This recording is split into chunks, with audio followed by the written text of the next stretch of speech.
E hoje nós vamos falar, né, sobre o Dia do Advogado, comemorado nesta sexta-feira, que é o dia 11 de agosto, é a instituição dos cursos jurídicos no Brasil.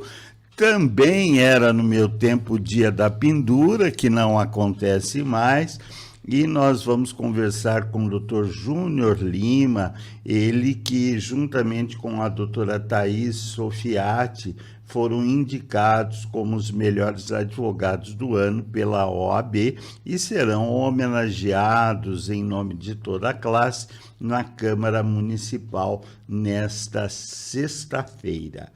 Doutor Júnior, muito obrigado, muito bom dia, seja muito bem-vindo aqui a Valinhos FM. Bom dia, Fernando, bom dia a todos. Eu que agradeço o privilégio de poder estar aqui na rádio, né, mais uma vez, falando um pouco sobre a classe, falando um pouco sobre essa homenagem, né, que estou muito lisonjeado com isso. Muito obrigado. Doutor, bom, vamos começar com o Dia da Pendura, né, que não existe mais. Para os mais jovens como Gustavo, que não sabia, e eu já muito xereta contei, né, o que era o Dia da Pendura? Na verdade, é uma cultura, né? Na verdade, foi uma história muito antiga, onde alguns advogados, né, lá de São Paulo estavam sem dinheiro para pagar a conta, então foram num restaurante e colocaram a conta na pendura, né? Contra a vontade, obviamente, do dono do estabelecimento. Só que essa questão esse fato acabou virando rotina, né? Rotineiro. Porque a pendura, na verdade, o que é a pendura? Né? É você pendurar a conta, mas depois você volta para pagar, né? Só que a pendura ficava ad eterno, né? Ou seja, ficava por conta dos estabelecimentos. O problema é que isso, com o passar dos anos, isso foi gerando muito problema, né? Porque muitos alunos começaram a fazer isso, alunos de direito. E havia alguns que faziam excesso, né? Exato, porque exato. se era num bar que a turma de direito frequentava, ia lá para tomar uma cerveja e tal. Agora, em alguns casos houve excesso e aí chamava-se o delegado, que também por origem é advogado, né? Para fazer ocorrência. Provavelmente já havia aplicado a pendura também, né? Em alguns casos, né? Então, acabou que, exatamente, e foram esses excessos que acabaram gerando grandes problemas, né? Inclusive, caso aí de tentativa, inclusive de homicídio, né? Por parte de donos aí, de garçons, por conta desses excessos. Então, a pessoa, em vez de só se alimentar, né? E era só álcool, né? E a pendura ficava alta demais, e aí no final e sem avisar, né? Porque eles não avisavam, né, que é da pendura. Simplesmente sentavam, bebiam, comiam e no final da conta falavam, não temos dinheiro, estamos indo embora porque somos estudantes de direito.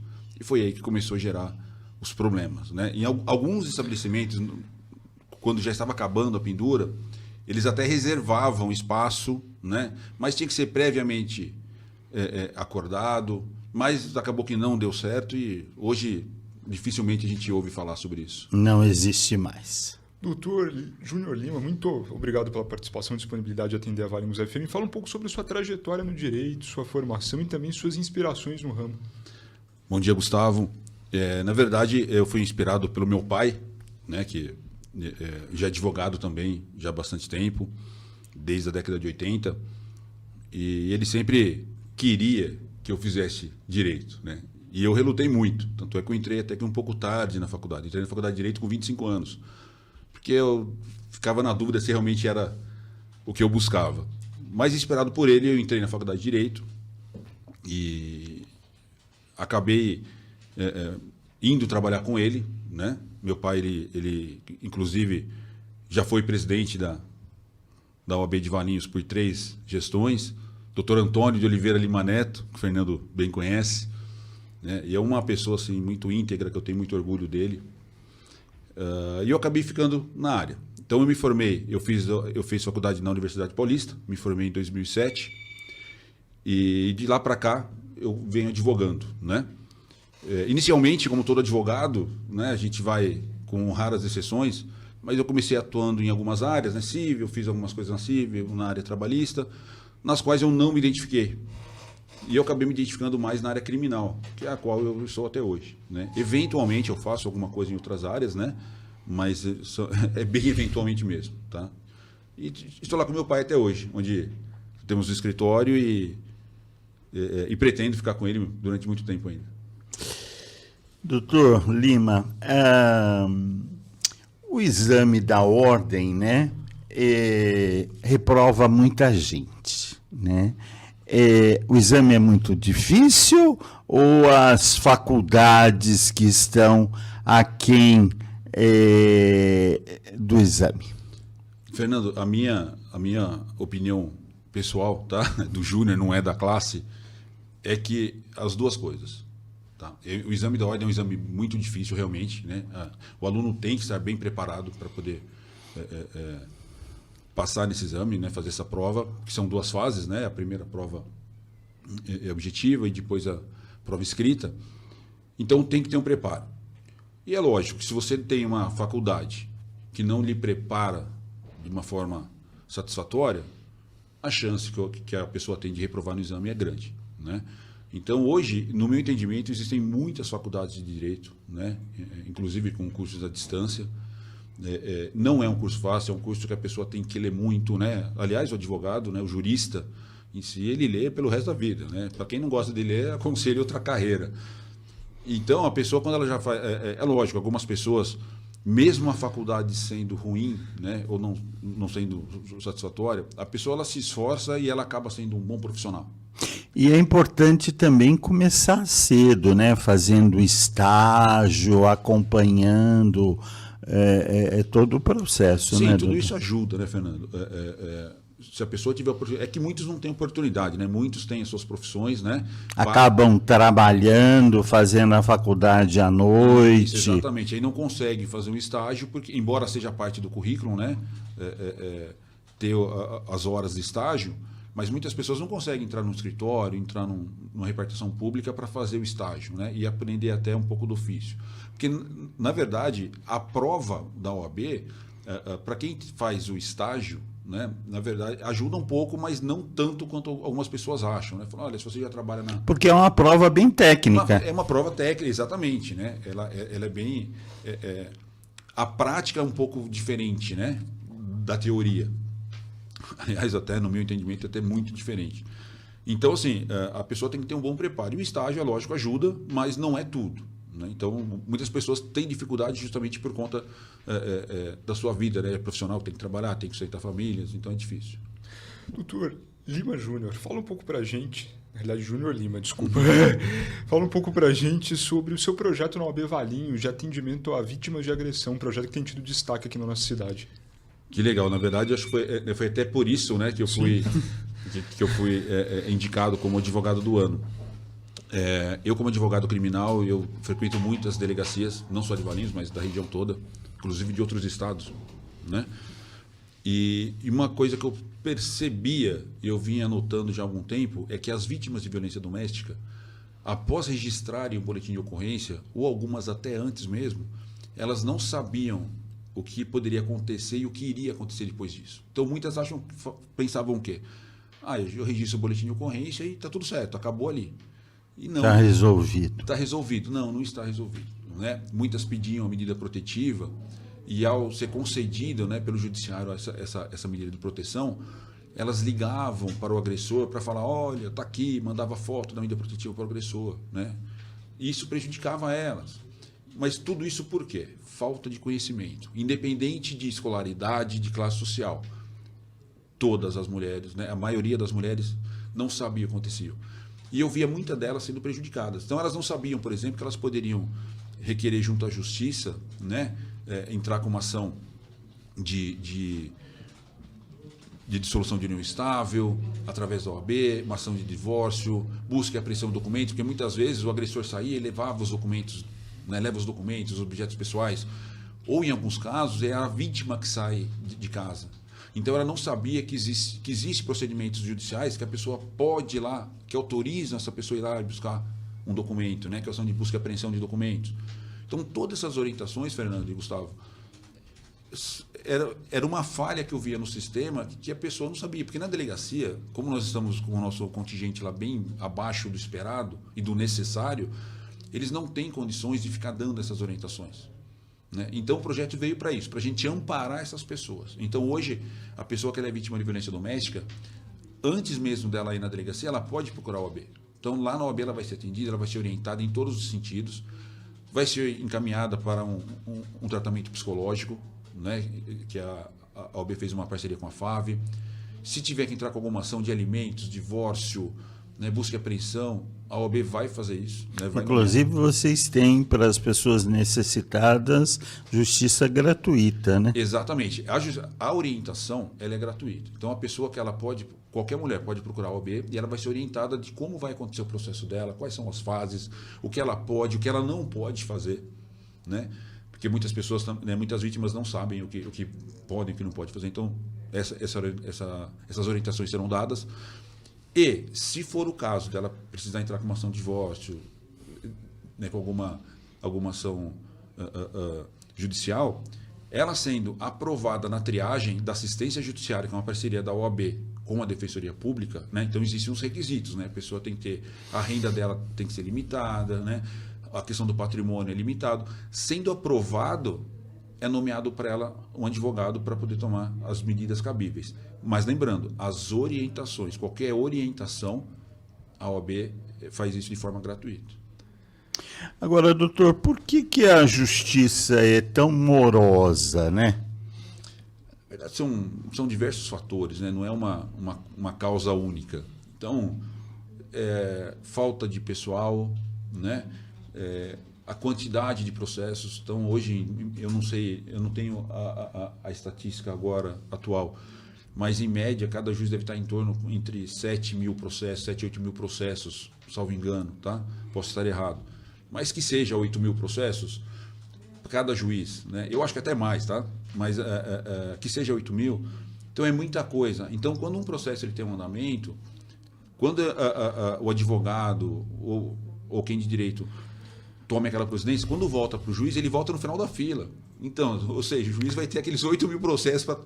Sem contar a quantidade de recursos que há, né? Exatamente. Então, assim, além disso, então, além dessa morosidade da justiça em conseguir dar um andamento devido, né, inclusive no tempo, existem os recursos, que aí demora muito mais. Então, um processo hoje, é difícil um advogado dar prazo, né, para um processo. Então, quando os clientes procuram a gente, falam, doutor, quanto tempo esse processo vai demorar? Preciso de um prazo. Infelizmente, a gente não consegue dar. São dos mais variados possíveis. Nós temos aqui a participação do Dr. Fabrício Simone, ele que é presidente da OAB Valinhos. Ele diz: bom dia, essa comissão de violência funciona todos os dias, de segunda a sexta-feira. Exatamente. A comissão de disciplina, a comissão de violência doméstica, ela funciona de segunda a sexta-feira, em horário integral, tá? Então é das 8 às 5 horas da tarde. Então qualquer pessoa, porque hoje a OAB ela atende para assistência judiciária no período da manhã. Então é das 8 ao meio-dia. Mas a Comissão de Violência Doméstica, já no seu projeto foi previsto isso. Eu fiz questão de que o atendimento seja feito o dia inteiro. Por quê? Às vezes a vítima ela só consegue sair de casa naquele horário. Às vezes a vítima a pessoa que é vítima de violência doméstica, quando o agressor sai de casa, ela consegue sair para procurar ajuda. Isso pode ser em qualquer horário. Então, por isso que a pessoa procurando ou bem em qualquer horário, ela vai ser atendida. Doutor Júnior Lima, e a demanda tem tido? Muitas mulheres, pessoas vítimas ali de agressão, têm procurado a OAB Valinhos? Infelizmente, tem tido. Né? Eu falo infelizmente porque, enquanto a comissão é procurada, é sinal que temos vítimas. Né? E a ideia é que isso não aconteça. Mas sim, está tendo. Desde o início, a comissão foi criada em dia 8 de março, né, de 2023, especialmente no Dia da Mulher, né? Foi proposital isso, e tem sido procurado. Tá? A demanda ela é variada, não é uma coisa, não é um número constante, né? Então tem mês que é um pouco menos, um mês outro é um pouco mais, mas tem sim. E temos ajudado muitas mulheres, tem sido nomeados advogados para poder entrar com ação de divórcio, temos orientado muito na questão da medida de proteção, principalmente no que ela não pode fazer, né? Porque muitas mulheres procuram o agressor, então a gente explica as consequências disso e temos dado bastante acompanhamento. Então, demanda tem, bastante. Pelo menos por semana a gente está atendendo em torno umas 5, 6 por semana. Lembrando que a comissão ainda não foi amplamente divulgada. Então, tem muitas mulheres em Valinhos que não sabem dessa comissão, né? Estamos aguardando aí a autorização da prefeitura para a gente poder divulgar nos postos de saúde, né? Nos lugares públicos, colocando um cartaz, né? Principalmente, né, nos postos de saúde, porque se a mulher é vítima da agressão, né, o médico percebe. Exato. E aí ele orienta, né, e o cartaz, quer dizer, é fundamental essa informação. Né? Nós temos divulgado, né, nas redes sociais, né, através da rádio, inclusive até viemos aqui eu e o Dr. Fabrício para poder divulgar, mas mesmo assim ainda muitas mulheres não têm conhecimento. Então, propaguem, né, essa informação de que a OAB está à disposição para ajudá-las. Infelizmente, né, porque a agressão é absurda. Doutor, vamos falar um pouquinho, né, da área criminal, que é a sua especialidade, né? Hoje o número de presos é muito grande, e muitos ficam detidos, né, sem julgamento. Isso é pela quantidade de processos que há? Também. Mas o grande motivo quando um preso ele fica, quando uma pessoa fica presa por muito tempo, geralmente isso é por conta das investigações, né, das diligências, porque uma coisa está atrelada à outra. Então, uma parte vai demorando e vai acarretando, fica aquele efeito cascata, né? Então, já começa a parte do inquérito policial, que vai demorando, não consegue finalizar, aí o delegado pede prazo para o promotor autoriza, o inquérito e a pessoa está presa, né, e vai aguardando. Então, são N questões. Tem as questões do inquérito, tem as questões processuais, né? Inclusive recursos, enfim. E nisso a pessoa acaba ficando presa. E a quantidade de processos, é lógico que isso não tem como negar, não tem como escapar. São muitos processos. Nós precisaríamos de mais delegados, mais investigadores na Polícia Civil. A OAB tem pleiteado isso junto aos órgãos? Sim, na verdade, eu falo por Valinhos, né, que estamos com escassez de servidores, inclusive tentamos, né, de algumas... A OAB vem tentando... Aliás, isso é de longa data. De longa data, exatamente. Não inclusive, até alguns servidores da prefeitura prestavam serviços eram emprestados para a delegacia. Para a delegacia. Exato. Na verdade, Valinhos, como estatisticamente, ela não é ela é considerada uma cidade segura, né? Então, por isso, o Estado não fornece servidores para a polícia, porque falou, Valinhos é seguro, não tem uma demanda que exige isso. Então, eles preferem mandar para uma cidade que é mais perigosa. Então, isso é um dos motivos que acabam que nós não temos policiais aqui. Precisa. A nossa Delegacia da Mulher, por exemplo, estamos com uma escrivã apenas e um delegado, né? E a demanda lá é altíssima, porque a Delegacia da Mulher, hoje ela compreende em cumprir cartas aplicatórias, né?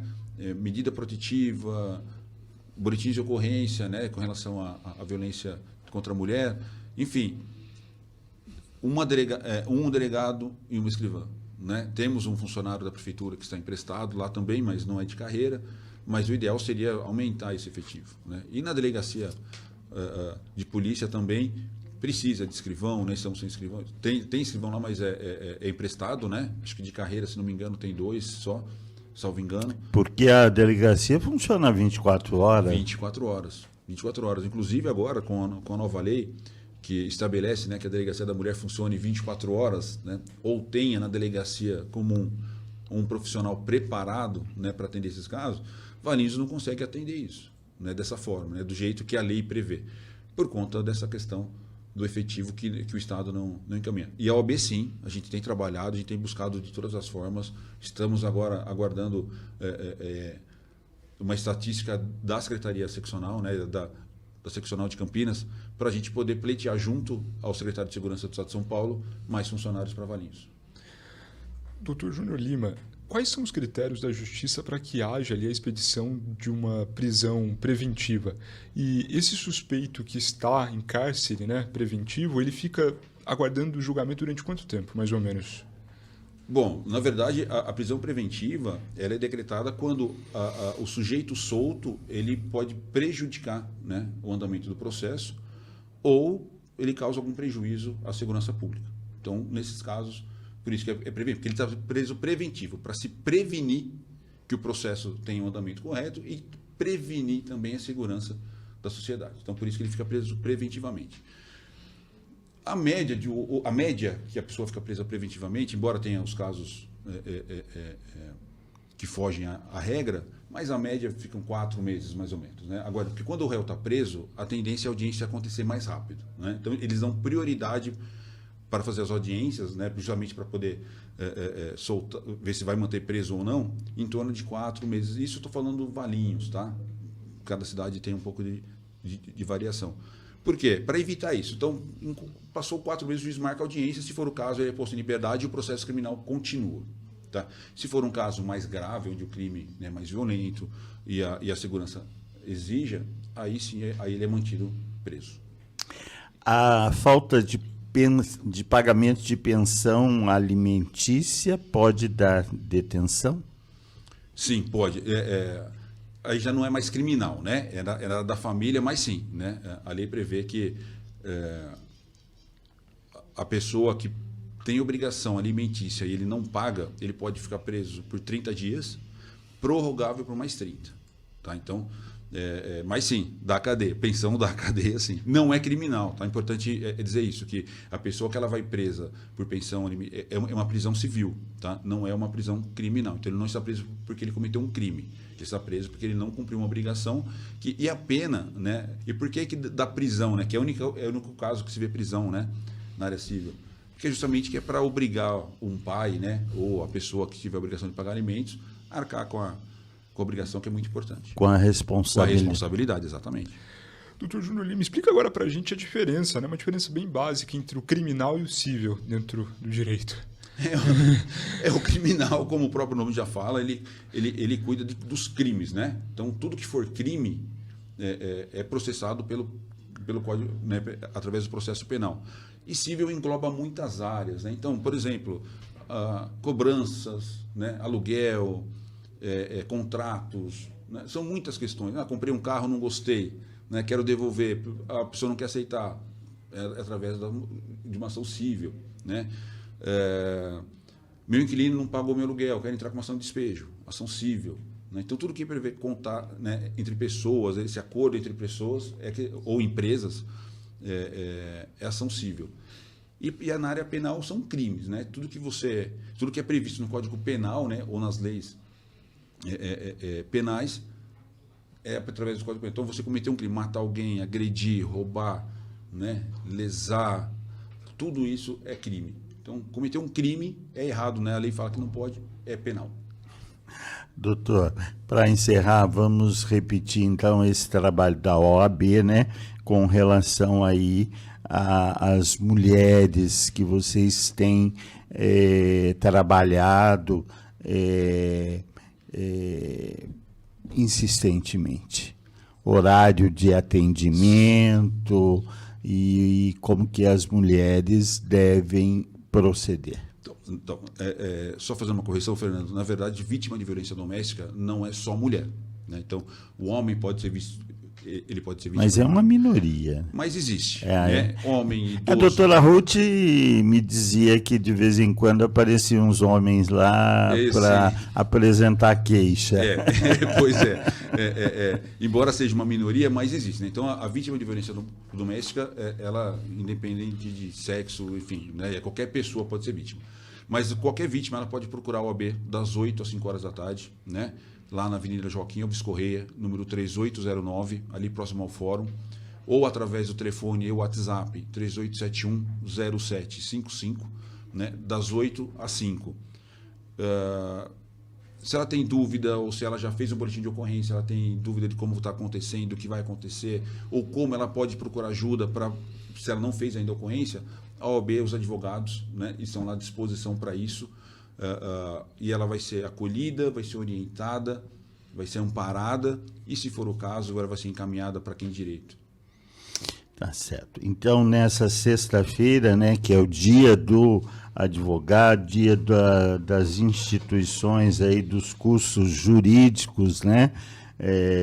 No Brasil, acontece essa solenidade na Câmara Municipal, onde vocês serão homenageados. A doutora Thaís Sofiati e o doutor Júnior Lima, pelos trabalhos desenvolvidos no município. A solenidade acontece a partir das 19 horas. 19 horas. Ok, doutor, nós queremos agradecer, cumprimentar, né, por esse trabalho aí, principalmente a OAB, que é uma instituição tão respeitada, né, na defesa dos direitos, reúne aí um número bastante grande de advogados. Poderíamos, né, ter mais, porque a gente sabe das dificuldades que a classe sofre. Muito sucesso, parabéns e muito obrigado pela sua presença na manhã de hoje aqui conosco. Eu que agradeço, Fernando, ao Gustavo, pelo convite, pela oportunidade de estar falando um pouco com vocês, expondo um pouco da carreira. Né? Eu quero agradecer ao Dr. Fabrício, presidente da OAB Valinhos, pela indicação, né, que foi aí, aprovada por toda a diretoria ativa da OAB. Quero agradecer também à Câmara Municipal, né, pela oportunidade, aí, pela homenagem. Mas é isso, eu estou fazendo só um pouquinho da minha parte. Um grande abraço, muito bom dia.